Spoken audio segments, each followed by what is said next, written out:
Hey, future Black and Latinx leaders. You are listening to the Keys to the Office podcast, where we interview amazing professionals who share their individual career paths to set you up for success. We're giving you the keys to the office, and all you need to do is show up ready to unlock the door. Let's jump into today's episode.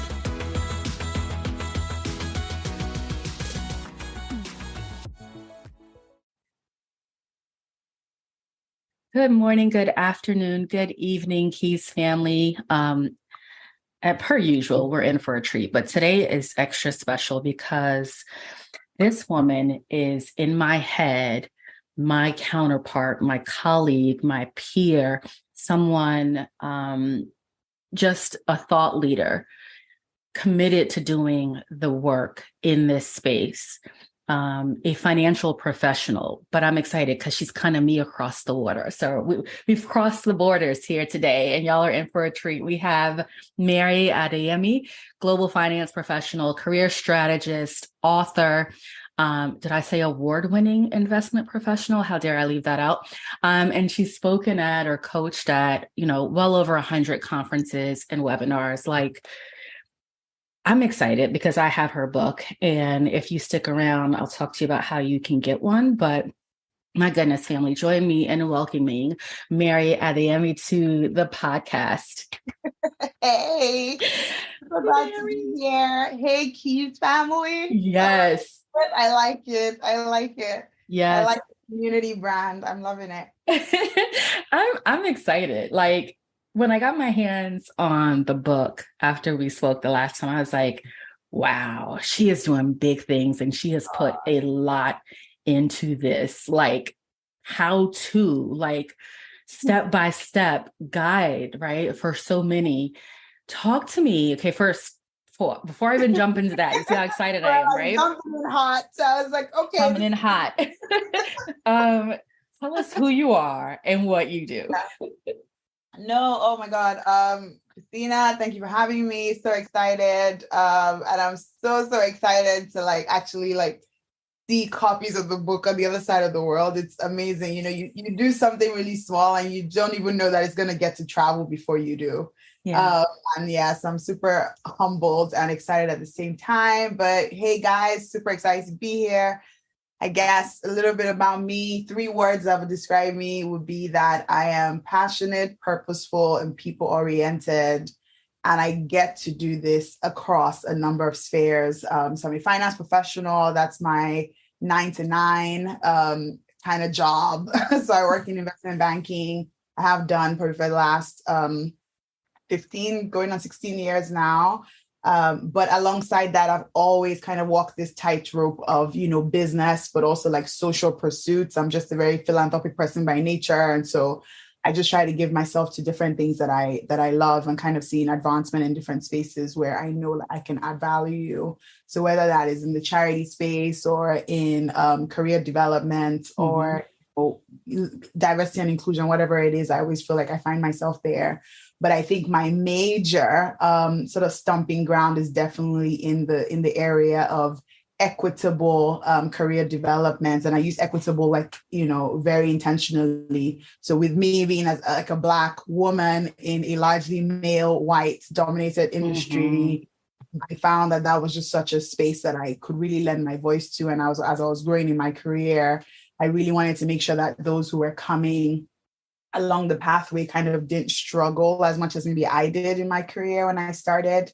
And so I've always kind of been quite active in the space of, just basically lifting as I was climbing and always looking back and thinking, okay, what, I've learned something. Okay, how do I spread that message? So I always used to do a lot of things around, learning and development, training, building new talent programs, recruitment, and the like. And about, call it maybe 4 years ago, all of those efforts then became my social first company called Visibility Limited.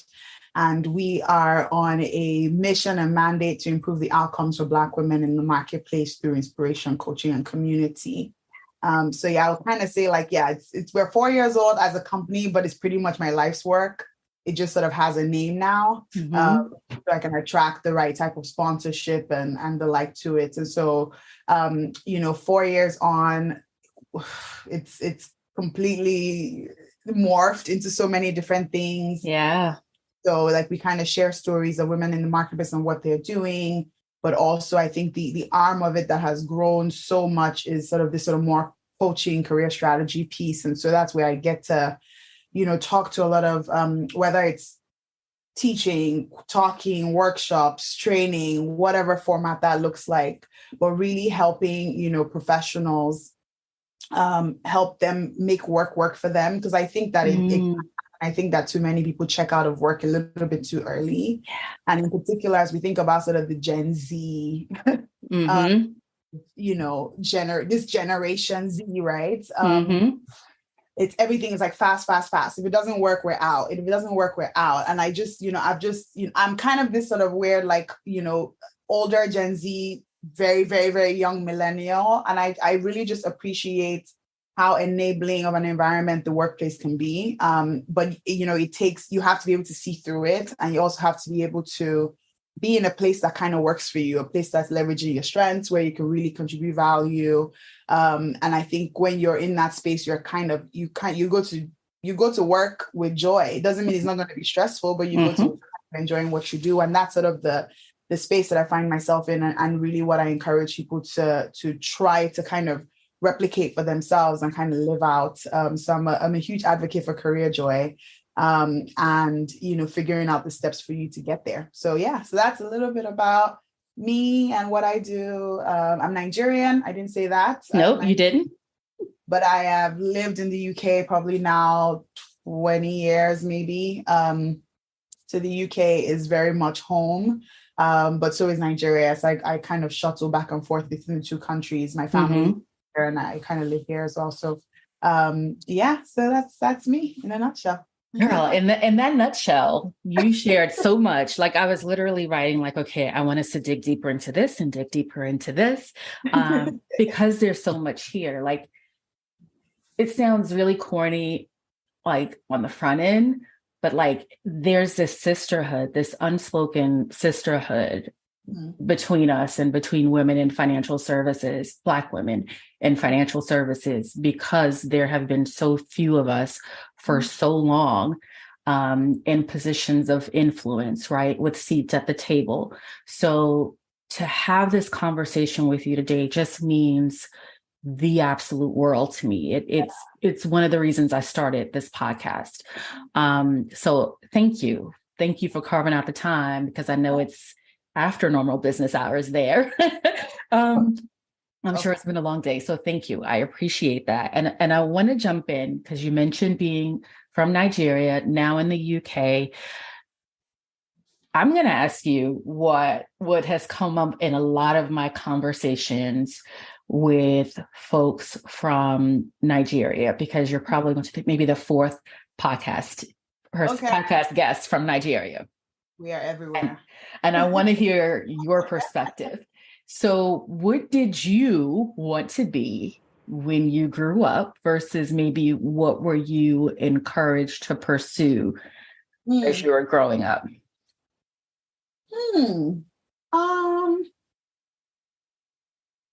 It's interesting. I don't actually think I had one of those. I don't think I had those like, this is where I want to be. Yeah. I was just very aware of the things that I probably did well. I didn't really know what that was going to look like as a career. But I think I just was I was aware. And my parents were like one of these like helicopter parents that kind of were like every little thing. They were like, oh my God, she did this. She's amazing. I was just always like this, really being celebrated for just like little things that, come naturally to you. And then they're like, oh my God, that's crazy. That's, and I know for like very quickly things around like maths and money. I leaned into that like big time, and it was just so natural. And my dad used to always just be like, okay, this might be like a thing. I, in many ways, maybe wish like I had explored maybe other stuff or be encouraged to like explore other things like intentionally, but also those were not things that I necessarily liked. So it's a little bit of a it's a mixed bag. I think you can only look at it in hindsight. Moment, I think like I went to a good school. I, studied things in the sciences and the arts, and in sort of in the business world, I chose for myself to kind of, focus quite early on, the economics and the commerce and accounting and that type of work and maths. And I didn't quite enjoy biology and chemistry and those things. I wasn't forced to do it, but I wasn't also encouraged to do it. I was just kind of left alone to my own devices. Oh, wow. So I think that I kind of served me well. And effectively, I just my education was really around what I liked doing. I love it. And so it meant like school for me was like, not easy, because school is never easy. Nothing's ever easy, but I was kind of in my generally in my comfort zone. I always felt like I could learn, and I always felt like I would always pass the exam. I never had any thoughts that, it wouldn't go well. I knew like I could do this. So I felt like I found that quite early.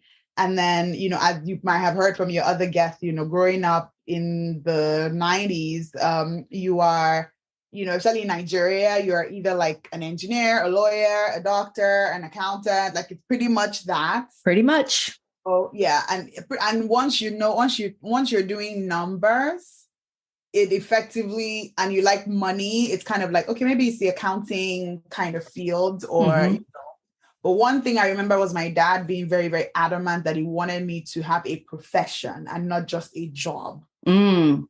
Big distinction. I remember him kind of saying, and for him, accounting was a profession and business was like not really a thing. So he was just like, wow, I want you to like have a profession, something like you are part of a community of people who have like studied and have these like letters, after your name and all that. Cause it was very, very big on the whole profession thing. Kind of went down the accounting route, but as much as he encouraged it, I also enjoyed it. So I was not really funneled into a path. I think I just found my way through it and kind of liked it. And then so I studied accounting and finance in school, and I started accounting and finance in school. But quickly, I think that was when things now started changing. I started realizing like there were other skills that I had that I didn't feel were going to be utilized doing accounting. In particular, like I'm such a people person who I couldn't see myself like trying to figure out how to balance the balance sheet. And I just could. And at that time, I don't think I even had a very full idea of all the things that accountants do. In hindsight, now I know better. But at the time, I just thought I'm not going to sit in a back room with like paperwork and like, be balancing the trial balance. I couldn't see myself do that. So I just knew like maybe through university that I wanted to be in a place where I use numbers and I worked with numbers, but I use numbers to help other people like to make decisions. And so that human interaction was there.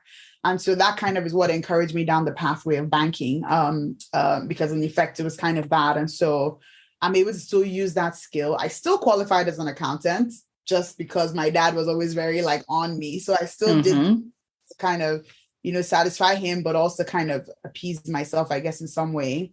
But then that's kind of how I forayed into banking. But I guess the other thing that I always maybe on the sidelines always felt like I could do really well was teach. Okay. I knew like it was just a skill. I always found myself like helping other people. I found my, and apparently the story goes that when I was in school, and this is like really young, when I was in like primary school, that I would, finish like my classwork and then I would go and start helping everyone like around the class. Wow. And then there are times when the teacher was teaching and I would literally say, that's not how you do it. So stop, I can't, Mary. Like they used to be like, I used to have so much sass about it that they would like give me the chalk and like ask me to come and like teach the class. Just crazy. Yes.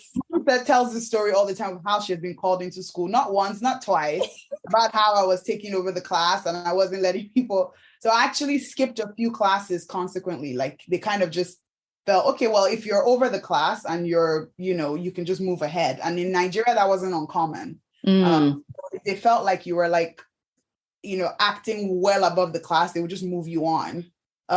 Yeah. Skip a class, and so I skipped a few of those, such that by the time I was about to go into high school, I was only about 8 years old. So I started like high school at 8, graduated from high school at 14, and I started university at 16. So it was a very, very strange like pathway, but I think it's one of those things where like, the environment kind of helped me do that. But yes, I always felt like I could teach, but I always thought to myself, teachers don't make a lot of money, so maybe not. It's just the process of elimination. And yeah, but here I am doing my banking thing and still teaching, but just kind of finding ways to combine the two. So it's actually quite interesting how life turns around. I love this story, right? Like I'm sitting here and I'm like, okay, she knew she wanted to do the math thing, right? Math was like, obviously the path she was going to pursue. And then she was like, I want to teach. And she's like, well, there's really no money in teaching. And she's like, there's this thought process, right? And you mentioned something too about not wanting what you thought the typical accounting path looked like, right? Mm-hmm. So being intentional about being open to what other paths could potentially exist. Because yes, I talk to a lot of people when I think of accounting, and when they think of accounting, it's strictly numbers, it's strictly balance sheets. And when they think of financial services, oftentimes, unfortunately, it's strictly white male dominated, greasy sales, right? Mm-hmm. We know there are other options within both fields now. And I think part of our job, part of our duty is to share that with our communities, right? And talk to them about saying, you love math. You could do this. You could do this. You could do this.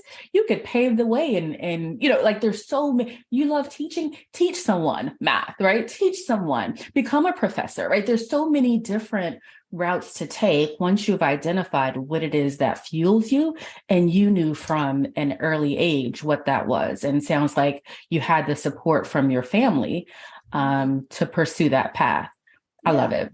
Yeah, exactly. So it's probably one of the best like pathways in terms of upbringing. Just really served me well. Was just very early on being kind of allowed to make my own decisions, but with guidance, but what do you want? What do you like? What do you, I kind of go down that way. My brother like went down the engineering pathway. Like it was just very like no one was following anyone. And both my parents are like public sector workers. My mother is a nurse. My dad, worked with the government for a really long time, and then eventually started coaching professional, interestingly enough. Really? Yeah. So I think I get that bone from him, very much so.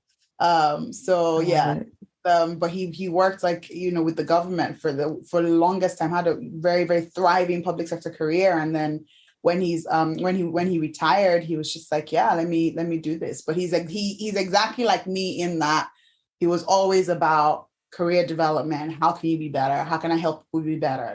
He was always doing that, even at work. And then he started doing it like full time. Yeah. When he was like from like his formal career. I love it. Let me ask you this, right? I think your dad would have served as a mentor in that coaching space. Did you have other mentors, right? How did you, let me rephrase, not how did you, but did you see yourself in others in leadership as you moved through the industry, as you moved through the financial services and the banking space?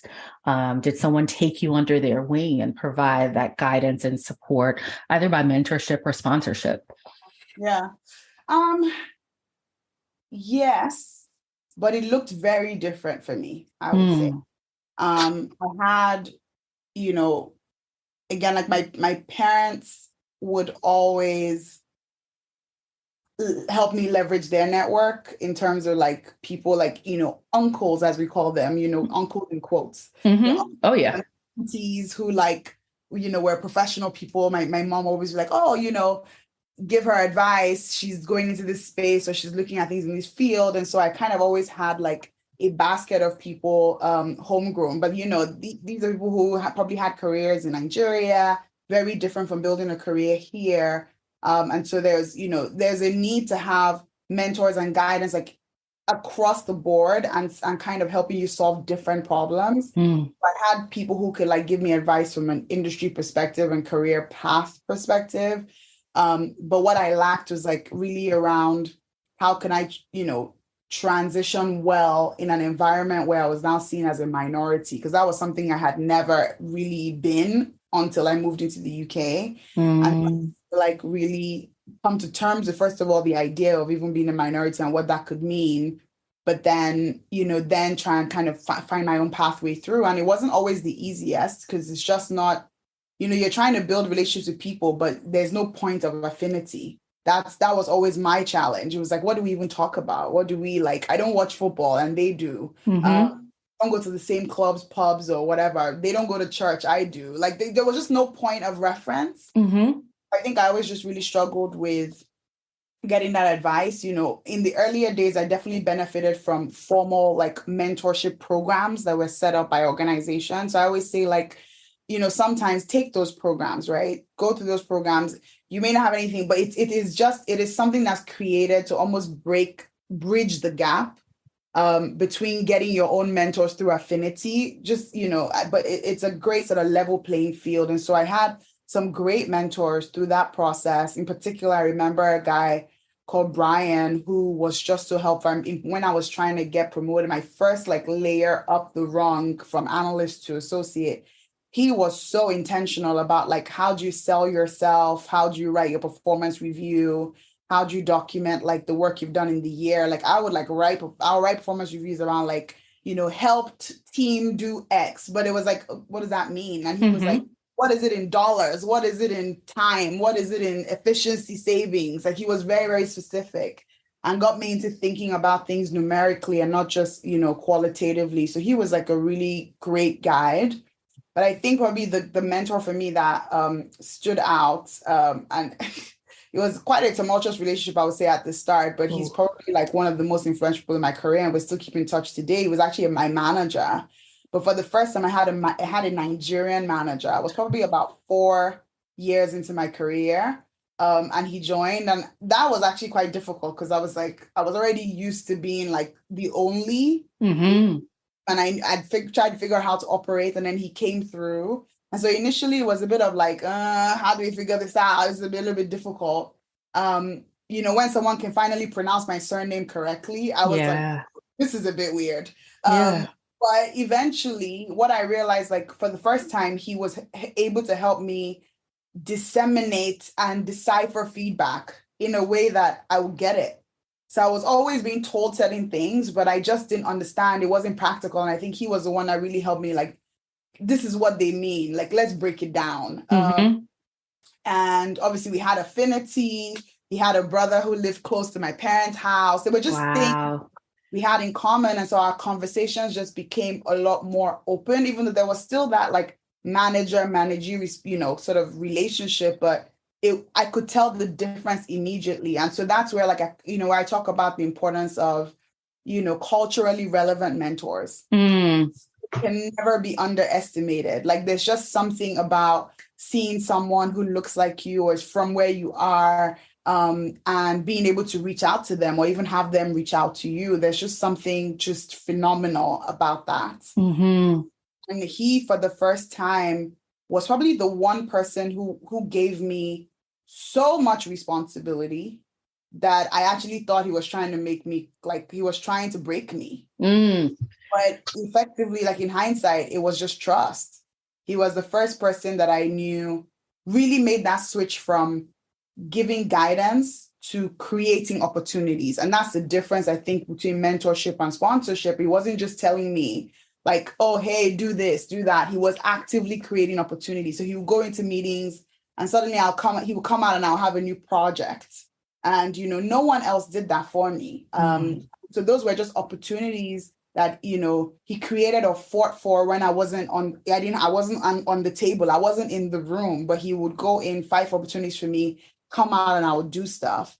And it wasn't in a way where it was like favoritism. I think it was actually like leveling the playing field. He was taking away like the inequities that had existed, before he joined, and kind of saying, actually, hold on a minute, she's just as good. Why is she not doing it? Why is it always going to this person? Hey, okay, that's enough. Let's pull that back and let's split this and let's make sure everything is doing well. And that was probably like the platform on which I really started demonstrating my capabilities in the workplace. So he was like a big one, Ade, and I write about him in the book actually.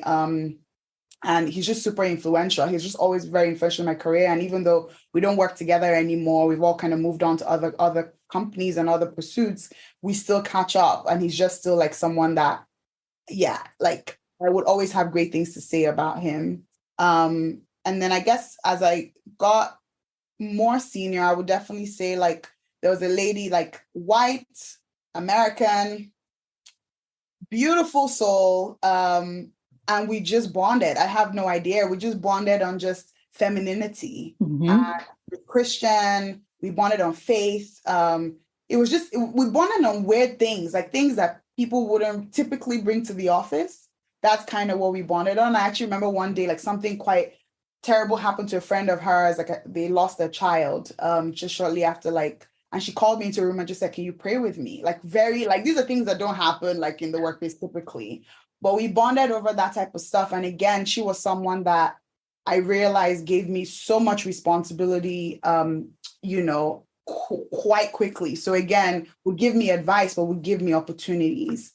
And so those are people like I remember were really attached to very, very specific intentional moments of growth for me, just because they just saw in me the potential to do something bigger than the seat that I was in. And they were willing to stake their, reputation or whatever. And hey, she's going to do it. She's going to handle it. It's fine. You're in good hands.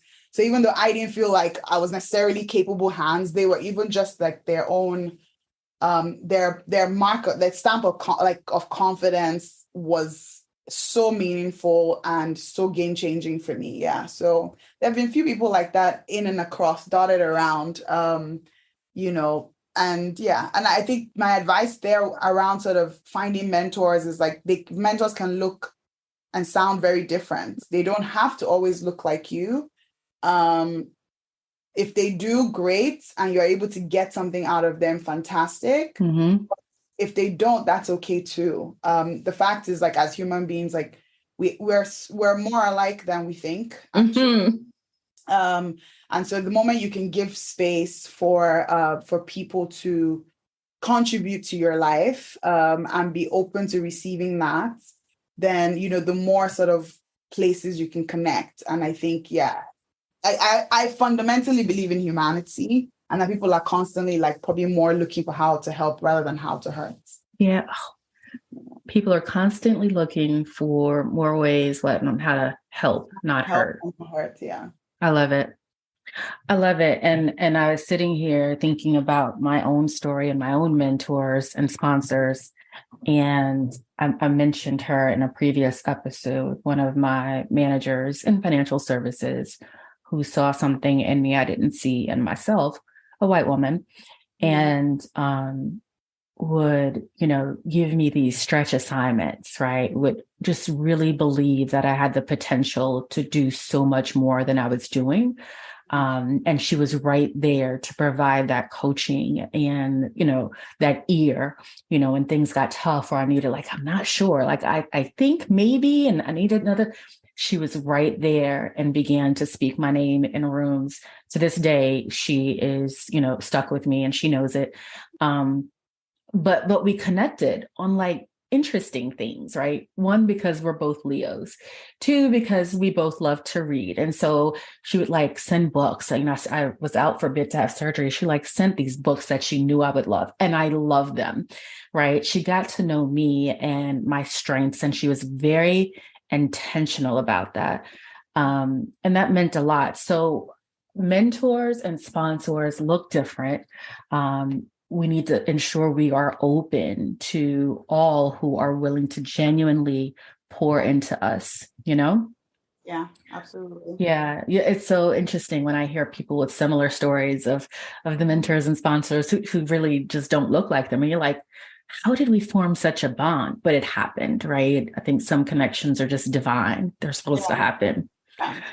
But it's also intentional. And I share like in my book, Visible Strengths, about, how to also secure relationships. I think people always feel like, oh, when I am, at this point, I need something, I need somebody really senior to do this and do that. But what are you doing in return? Right. And I talk, really genuinely, serving other people, whether or not you're going to get something out of them, serve them, care about them, celebrate them, do what they ask you to do and follow up and, like that. And engage with them regularly. Don't just engage when you need something. Engage regularly. Ask them how their family, their kids, how the barbecue went, how church went on Sunday, how all of it. So all of that is how like relationships are built. But I think unfortunately we've turned forming relationships or networking in quotes as like a transaction. But it's really about finding points of connection and continuing to nurture those points of connection until those relationships really, form such that people are just open to now kind of giving you whatever it is that you're looking for, and vice versa. But it's a relationship. And so it has to be mutually beneficial. And so just as you're walking through like your career pathway, it's not just about looking for those who will help you, but also how you can help them in return. So it's quite a massive like sort of change in pace. And that's, that's one thing that I'm always checking for. Even before I figure out like how someone can help me, I'm always thinking how I can help them. That there's this indebtedness thing. They're just indebted to you at this point. And so they just give you whatever. So that's kind of the pathway, I think, just having that openness and willingness to also kind of serve other people. Absolutely. And I want to talk about the book in 2 seconds, but I want to go back to something you mentioned, career joy, right? I've never heard it phrased like that. And so as someone who coaches quite a bit in different areas, not just to students, but also to moms, and I talk about kind of creating your own balance, but that has to be aligned with what brings you joy, or else performance is just, you're not going to bring your best self to the environment, likely. So career joy, how do you identify what that is? How do you define it?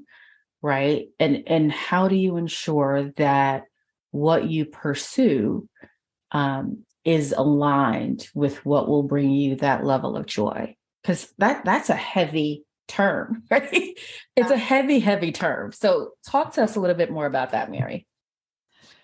Gosh, it's a huge topic, but effectively is kind of what I spend time kind of researching and writing about. And when you think about career joy, you're probably thinking about being in a place where you're feeling satisfied and you're feeling fulfilled, and you are, that feeling when you wake up in the morning and you're not dreading the day. At night, you are tired, which is a natural human feeling, but you're not feeling like, God, I don't want to do that again. Yeah. Kind of practically how I think about like career joy. I'm not necessarily thinking about, I think sometimes when I say career joy, people think, oh my God, I'm standing on a table and doing a dance. That's not quite that. It could quite. But it could be, but it's spectrums, right? Like work is still work. It's called work for a reason. It's always going to feel like work. But am I done at the end of the day? And do I feel like, you know what? That was good. I can identify what I did. I can see how what I spent all these hours. I can see why it matters. I can see how I'm growing every single day. I can see how I've challenged myself and I'm ready to do this again. That's how I really think about practical, solid career joy, not some like kumbaya type. That's what I'm talking about. Now, like one thing, like I'll share some statistics. So Gallup, who are like their global analytics firm, and they're very, very focused on a lot of work in the strengths, the use of strengths within your career. And they quote some stats that are actually quite interesting. And they keep doing this research, and they keep kind of they double down on this pretty much every year. And they talk about the fact that, people who are using, focused on using their strengths in the workplace are 6 times more effective and engaged in their roles. They observe an 8 to 18% increase in performance, and are 3 times more likely to report having an excellent quality of life than those who do not use their strengths in the workplace. They found that people who use their strengths in the workplace in general are more energized, rested, happy, confident. They're also less worried, stressed, angry, and anxious. And overall, they're more likely to achieve their goals. That for me sounds like career joy. In a major way. In a major way. And then for me, what they're basically saying is all of that stems from using your strengths in the workplace, like using what comes most naturally to you. And so this is what was really attractive to me when I started thinking about this idea of finding joy. Like finding joy starts with using strengths. Using strengths starts with discovering strengths. And so it kind of, you go back one step, and you get to the beginning. And so that was kind of really what I was, spent a lot of my time on, and really started, going on this journey for myself, and like seeing the fruits of it, coming to pass. I'll say, look, finding career joy really is being in a place where you are using what's most natural to you to drive forward the agenda of your organization, to contribute value in a way that is super tangible, but also to do that in a way that you are growing yourself and you're also achieving your own goals, right? That is career joy. And so it's the pathway of, how do I discover my strengths? How do I craft my career around my strengths? How do I add value intentionally and innovatively every single day? And then how do I create more opportunities to keep on doing that? So that's really, for me, is like living out career joy and the like. And so, it's a journey, but it's beautiful when you get there. It's beautiful. And like you're saying this, and I'm like, all of this so resonates. Not just for me, but for so many, because when you're in that zone and you're actually using your strengths, or that kind of zone of genius. And that's the word. That's it. And I'm thinking about this book that you've poured it into for all of us.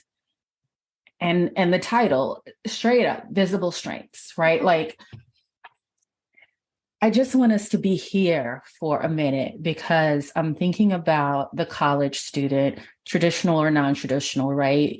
18 to 30 something, 40 something years old. Right. I'm thinking about, I don't know, the woman who's there, maybe thinking about a career pivot, or trying a new role, or going for a promotion, or who's just not sure of what to do next. Right. Right. I want us to speak to her for a minute about this book, right? About visible strengths. We've just talked a little bit about strengths and essentially Strengths Finder, the other book that comes to mind since you mentioned Gallup, which I love. But this book, I feel like I love so much more. And for a number of reasons. Again, there's a sisterhood here, but you've poured so much into it. So talk for a second about the book. Let's talk to the woman who's not sure of what to do next in her career, and she looks like us. Whoosh. So talk to me, basically. It's kind of what that sounds like. And talk to me. We're talking to each other. No, this is like, hey, sis. Yes. Look, I think the first thing I always say is like, look, like, you're not alone, right? That's the first thing. And one of the reasons why I wrote this book, I'll start there before kind of delving into what you can expect to find in here. One of the reasons I wrote this book is really to address sort of key career struggles that young professionals, in particular professionals who are, in in underserved or slightly disenfranchised positions. So whether it's from a gender perspective, from an ethnic minority perspective, disabilities, whatever it is that, that maybe typically tend to lack guidance in their careers and don't have access to it, they tend to have sort of 4 categories of struggles. Is one, they lack clarity. So if you're feeling like you're lacking clarity right now, you are not alone. Like this idea, like, I don't know what path I want to take. I don't know if my ladder is on the right wall is not unusual. It's actually way, way, way more common than you might think. The second issue is confidence. This idea, like, I may know that my ladder is on the right wall, but I'm not really sure how to climb it. And so there's this confidence of how to articulate your strengths and how to present your work in a way that attracts new opportunities. Then there's the community is, do I have somebody who's pushing me up that ladder? Or do I have somebody who's pulling me up the ladder? I'm feeling like I'm well supported when I'm somewhere in the middle, or at the start, in the middle, or somewhere at the top. Community, we tend to lack very sticky and sustainable relationships necessary for progression in the workplace. And 4, coaching. This, we tend to lack access to professional development programs that really prepare us for the workplace and continue to equip us with strategies to succeed. And so this is research. This is fact. So if you're experiencing any of those problems, the first thing I'll say to you is relax. You are not alone. This is a lot more common than you are. But then how do I help you close the gap is really what I talk about, this thing called the visible strengths philosophy, hence the title of the book, Visible Strengths. And it's really like, we all know there's no shortage of career advice. There's always like something to do about like, how do you find fulfillment and success in your career? There are tons and tons of ideas, but when you listen to all these ideas and you whittle it all down, it pretty much comes down to this sort of through line. And that through line is really that if you can cut through the echo chamber of all of that information, whatever industry you are, whatever sector, whatever stage, line, whatever, it all boils down to these 3 elements. Use my strengths, add value, communicate my results. That's pretty much it. And that's the essence of the book. And that's really the essence of our entire careers and everything that we're doing. Yeah. And this concept of career joy, right? So whether you're listening to this podcast right now and you are just starting out, or you are in the middle of your career, or you're even already senior, play those words back in your mind, and you would realize like you're going to find yourself somewhere in that circle. And the cover of the book is intentionally a circle, like for a reason. It's like you're always somewhere in there. And wherever you are, you can jump in at the relevant part of that circle and then continue. And so breaking sort of those concepts down is really this idea of, as we just talked about, career joy and strengths. And I start with like, you need to capitalize on your strengths. So you need to leverage your strengths in everything that you do. What are strengths? These are the things that come most naturally to you. These are the things that are your package of unique and, unique, either like born or learned talents that nurture every day and that come most naturally to you and are just so uniquely you. They're part of like your DNA. Whenever you think about the work that you should be doing, whenever you think about what you should be investing your time in and your day in and what you should be spending energy on, it's really the things that are built on top of your strengths. It should not be anything else. Many of us are constantly living out somebody else's life, unfortunately. But if you just took the moment and got the clarity and the bravery to just say, that's not me, it's for me, you will realize like you are now leading your own life. But a lot of the time, the lack of clarity is because shiny object syndrome, everybody else's life looks better than mine. I know that I'm good at caring for people, but I want to work in finance because finance people make 7 digits. But that's not your core. That's not your strength. So you're going to do that and be frustrated. But if you were building your career in care, you will eventually make the money and you will just be happier in the pathway. So it's about just trying to build on your strengths like that. That's sort of the first thing. And research actually shows that only like 4 out of 10 people at work really believe that they are in jobs where they get to do what they do best daily. Wow. So that's less than 50% of people. 4 out of 10. 4 out of 10 are actually in jobs where they feel like they're doing what they do best. And that's sad. Very. That's like 50% of people just like, basically call it 60% of people are working in jobs that are not suited for them. That's crazy. So much unhappiness. And we talk about like the great resignation. We talk about this quiet quitting concept, and we wonder why. Like the data says we're not happy. You're not happy. And that joy is doing what you do best every single day and, really positioning yourself there, right? So capitalize on your strengths. Number 2, contribute value. Wherever you are, you have to make sure you are solving problems. And that's the only way you're going to be in demand. How you figure out those problems, how you identify your stakeholders, how you, understand what is most valuable, that looks different in different environments. And I talk a lot about that in the book. But you have to really understand what is considered valuable to those that you serve. And you need to deliver those relevant results consistently and innovatively. No one can argue with value. Facts. Talk about like, we see, there's an array of, lots of selling and offers and all these things out there. But the fact is, when someone shows you tangible results, you can't argue with that. Yeah. So you can charge whatever you want to charge. And this also applies to people in business. You can charge whatever you can charge when someone sees that, okay, if I put this money down, this is what it becomes. There is a value attribution here.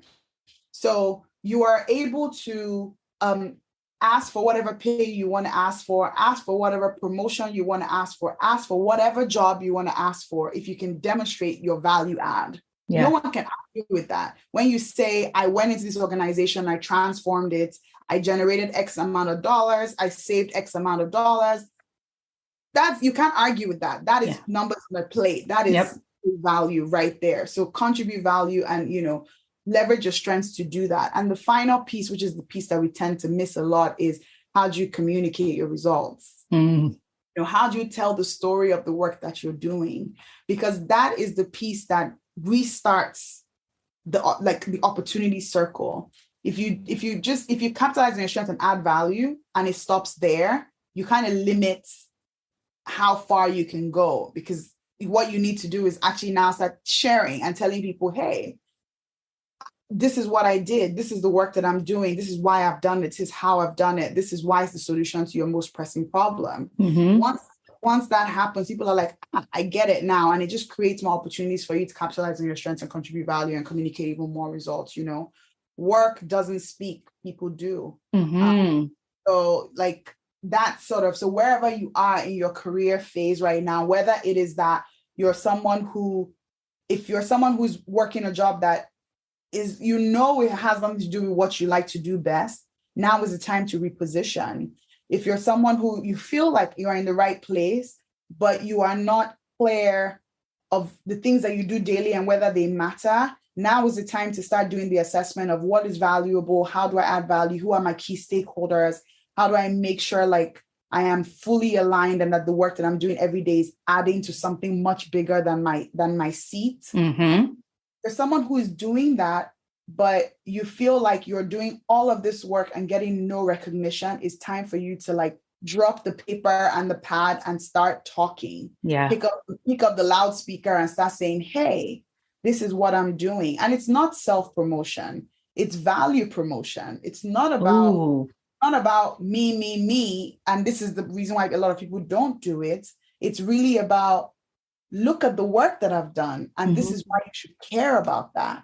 So it's not about you talking is about signposting your work. It's not about signposting to you. When you can switch your mind into that phase, you realize like talking about your work and sharing about your work is not going to make you arrogant. It's not going to make you, look like whatever it is that we always feel nervous about doing. But it's really about signposting to people because what you have done can help other people and they should know about it. Yeah. So wherever you are in that circle, jump in and, keep going, because you are probably somewhere there. And if you have it all figured out, great, share and tell people how you've done it. Share with others, pull people along. It's now your responsibility to not just keep that information to yourself, but now actually like share with others and like help people kind of get onto the circle as well. So so that's like, in essence, the message. A lot, but it's a message, and you can find yourself sort of somewhere in these pages. Wow, and wow. Before we hit record, I told you I love this book for so many reasons.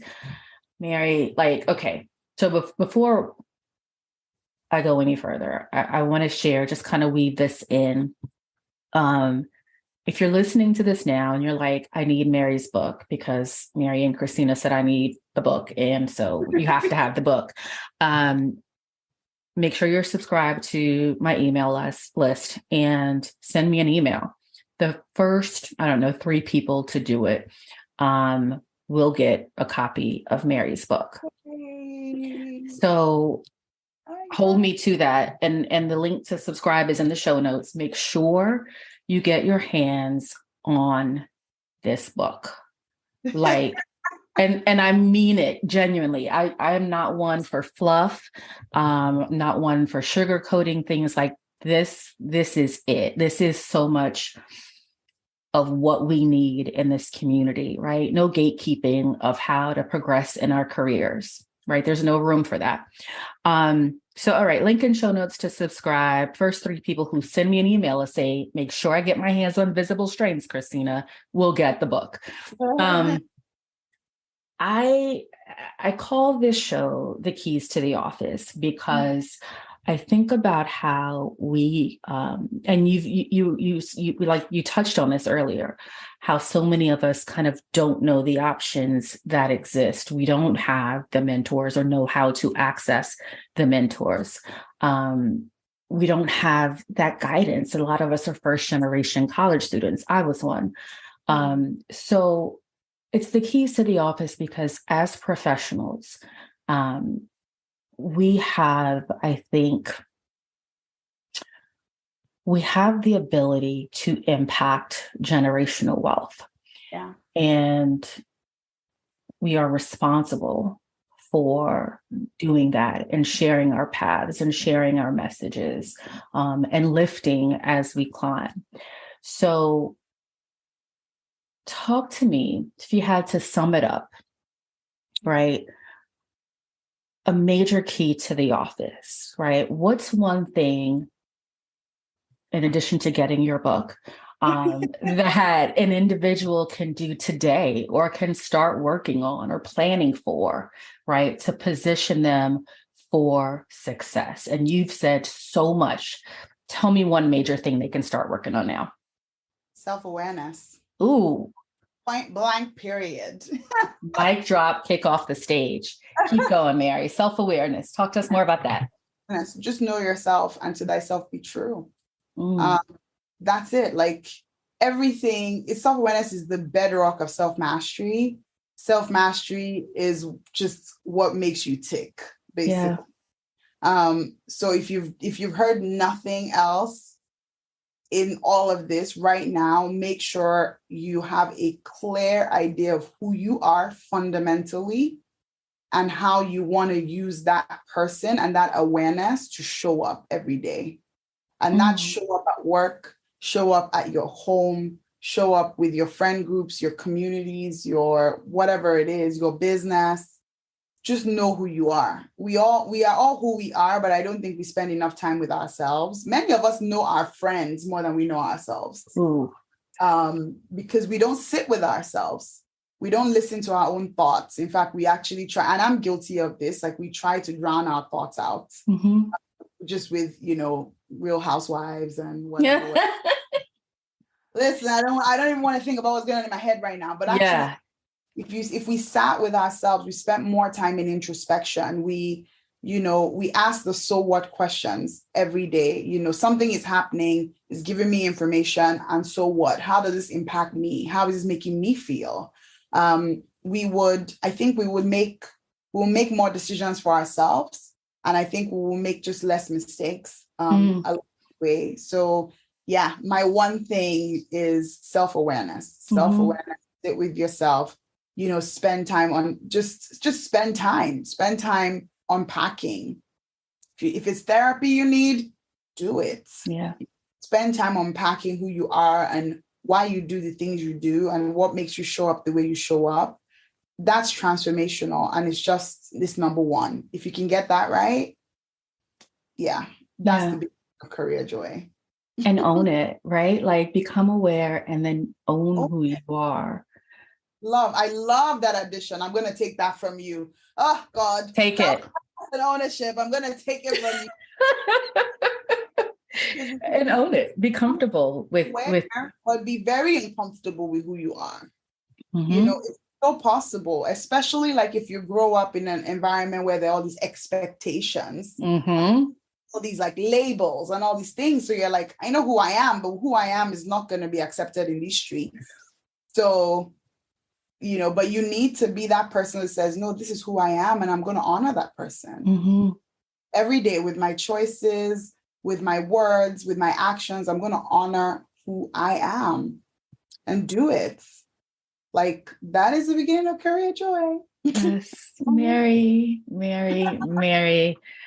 Adeyemi, I can't thank you enough for carving out time to share so much. Like, I do this podcast for our communities, and oftentimes I get so much from it.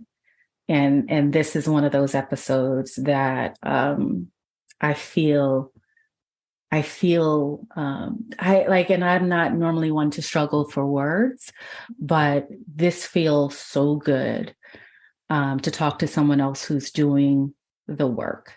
And you just poured into me in a way that, I mean, one day I'll tell you all the ways it has impacted my life. But this conversation has meant a lot to me. It has meant a lot, I know, to the Keys family.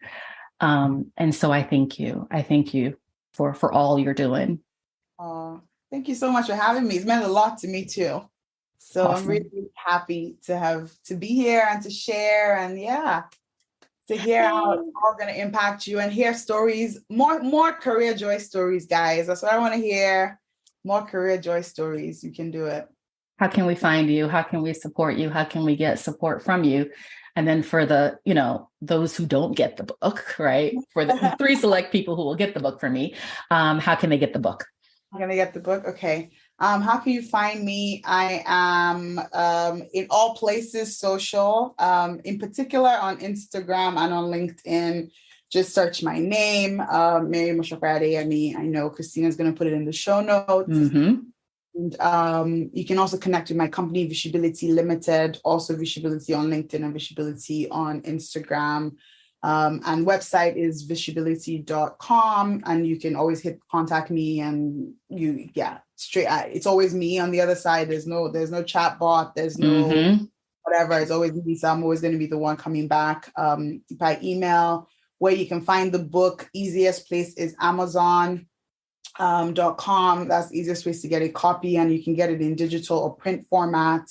If you're looking to get more than one copy at a time, say for an engagement or something bigger, then please send me an email at mma@visibility.com, and then we can kind of organize that for you, and maybe get it signed, or even hook you up with a speaking engagement or something like that.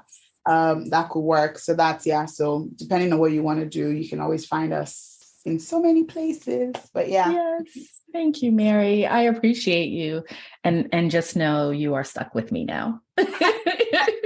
Me. Like, We are stuck in a good way, because there's more work to be done. And I know we're both committed to doing it. So thank you. And I will talk to you soon. Thank you so much. Speak soon. All right. If you're hearing this message, you have listened to the entire episode, and for that, we thank you from the bottom of our hearts. We hope you enjoyed it, and if you did, please don't forget to subscribe. Leave us a review and check out our website at www.thekeystotheoffice.com. We look forward to connecting with you in a future episode. Until then, go be amazing.